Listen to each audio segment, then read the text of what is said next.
WRAL investigates the video gaming prank with real-life consequences.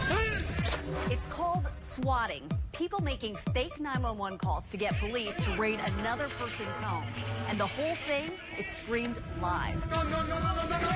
Our investigation found it happening in the Triangle. You'll hear one tense encounter from both sides. We ended up going to the front door. As I head down the stairs, and they yell, "Put the gun down!" WRAL investigates swatting Wednesday at 6.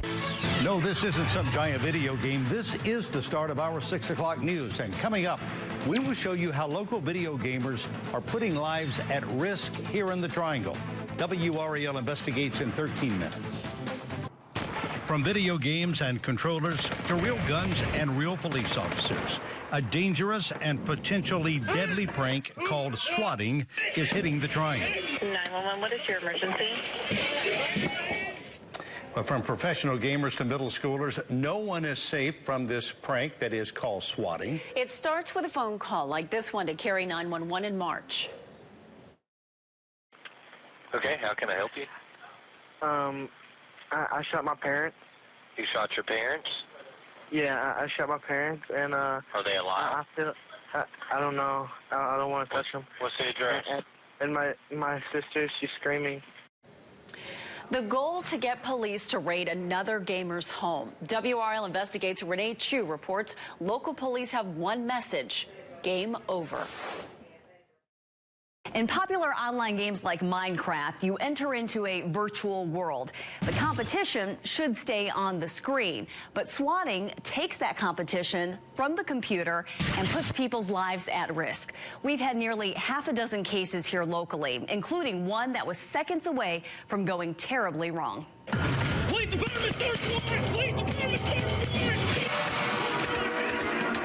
Video gamers on the end of a potentially deadly prank called swatting.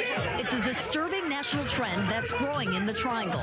Recently, Cary police have dealt with 3, Apex police 2. So what is swatting? It's when one gamer, either out of revenge or simply out for laughs, reports a crime at another gamer's house. The goal? Hoping to see that person's home raided and that person arrested. Our area's most tense swatting incident happened at this house in Apex in the middle of the night. The head of the Apex SWAT team and the homeowner, Woody Woodworth, told WRAL investigates what unfolded. Someone had called the SWAT team and said that I had murdered my wife and I had murdered a kid and that I was going to murder her too if they didn't get there fast. And we set up a rescue team outside of the house. My wife is like, "Woody, there's people hiding in the yard." I didn't know it, but the SWAT team is casing my house. They're just sort of looking inside to get a feel for what's going on. Now, you didn't know that, but what were you thinking when you saw that? That there was 8 bad guys coming down on my house for reasons I didn't understand. We ended up going to the front door and making our presence known. I go to my closet and I grab a shotgun. And he comes to the top of the stairs with a gun in his hand, as a lot of homeowners would do in the middle of the night when someone's banging on their front door. As I head down the stairs, they yell, like this time they approach the front door, and they yell, "Put the gun down!" And I was like, "Who the heck are you?" But I didn't say heck. This guy, thankfully, very quickly recognized, I guess, that we were the police. And they have these typical American riot shield police helmet things on. It was that split second. Had it gone any longer, we could have easily been involved in a situation where we would have shot and potentially killed a homeowner who was just protecting his family. For Captain Chris Myhand of the Apex Police Department, swatting wastes resources and puts lives at risk. This isn't the same as